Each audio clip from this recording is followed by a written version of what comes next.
We've both been playing a little. I don't know when this card game came out. It was recently. It was like 2 weeks ago, I think. Was it? Or a week ago. I saw you guys talking about it, and then before I knew it, it was just everywhere. Everyone's like, "Wow, Marvel Snap!" It came what a out great on. game. No, that can't be right. It says 9th of June. That can't be right. No ways. There is no way. Maybe it was put like a soft launch on. Let me see on Steam when it came out.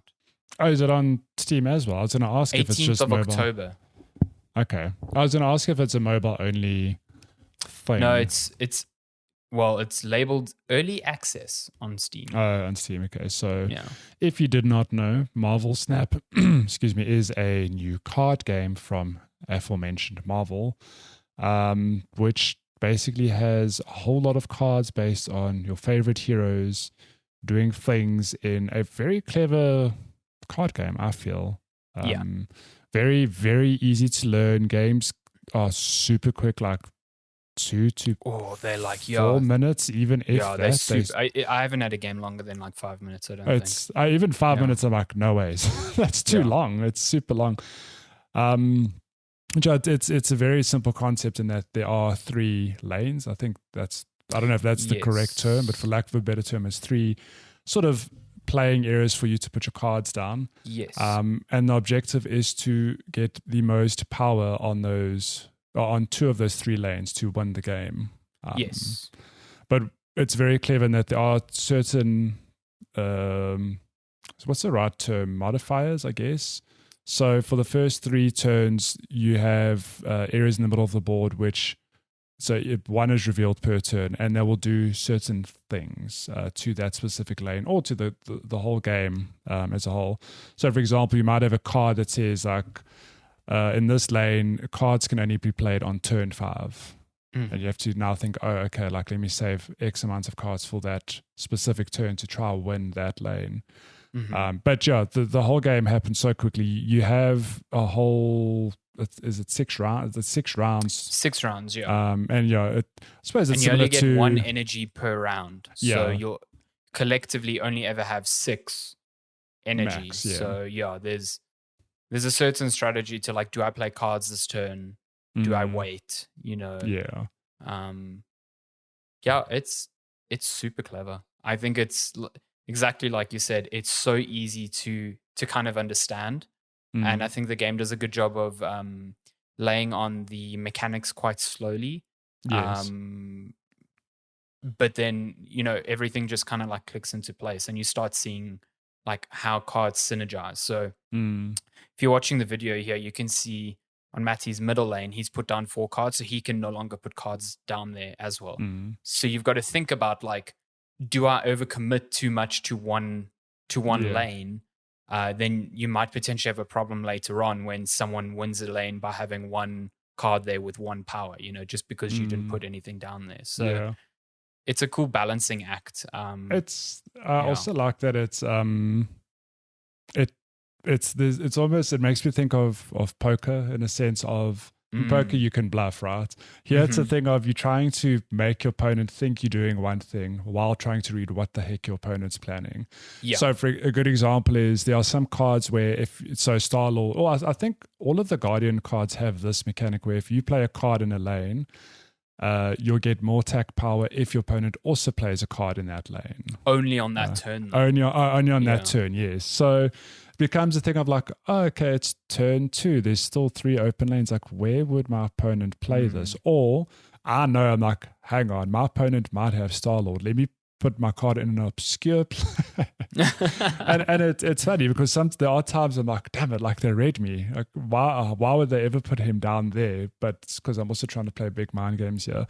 And it's just fun. There's that aspect of trying to outthink your opponent as well. Because like you said, if you have a full lane, if you fill up a lane too quickly, it's like, okay, I've got 4 low-cost cards in this lane, so I've got high power now.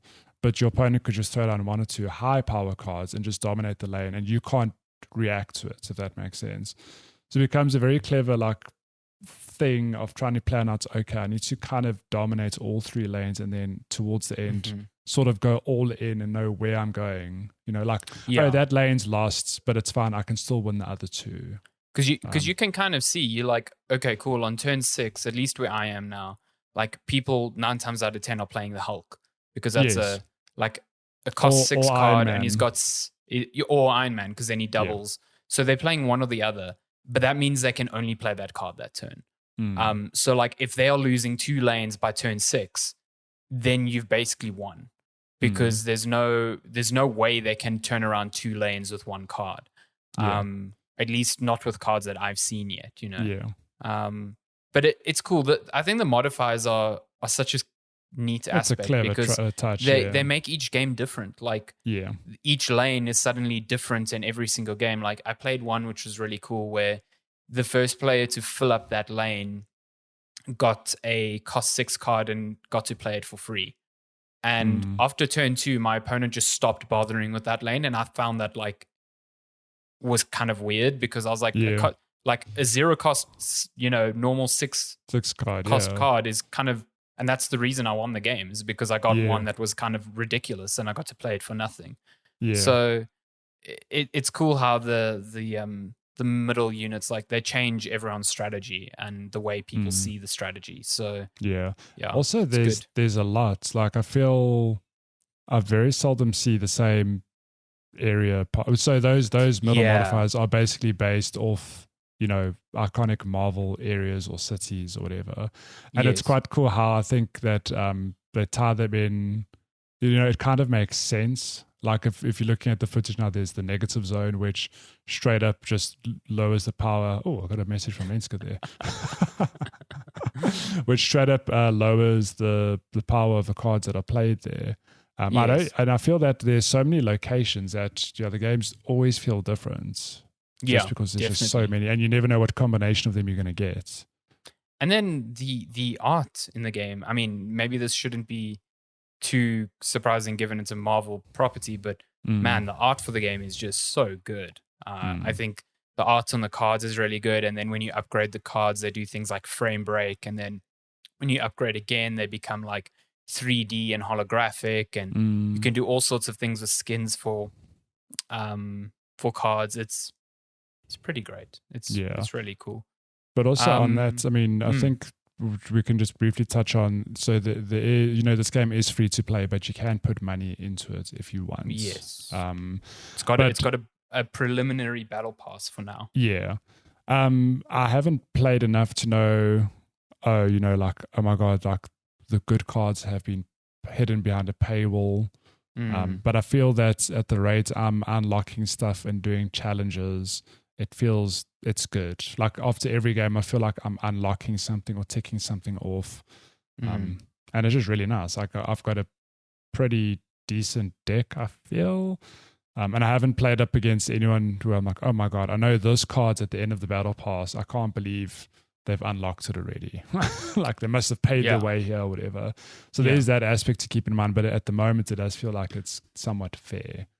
I don't know if you have anything to add to that, but that's just I think that's right. I think I haven't brushed up against anyone yet with stuff that seems outlandishly far ahead of where I am.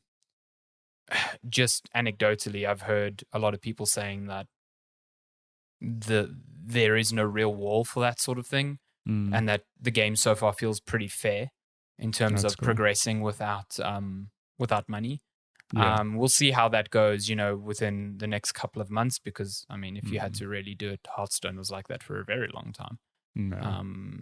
So we'll see. I mean, at the end of the day, the game is made to make money. Like people don't make games out of the kindness of their hearts. So I'm of the opinion that if you're enjoying the game a lot and you feel like you want to pay for the battle pass, then sure, it is something that is giving you a lot of enjoyment for free.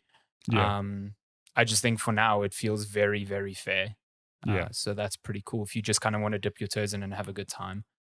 I'm having a great time with it. I think it's a really cool game, and it runs really nicely on phones. So it's mobile good. And Steam, as you said. I wonder if it's on Switch. That'd be cool. Oh my God. I don't know why they didn't call it Marvel Thanos Snap. No, it's only iOS, Android, and Windows. This game would be great on Switch. Just put it on there. Just give it to us on Switch. Cool. That's it. That's Marvel Snapperoonie. Get on your phone. Snapperoonie, yes. That's how they say it. That's how they say it at Marvel. Internally, that's definitely what they're calling it. It's codenamed Marvel Snapperoonie. No one would ever figure that out.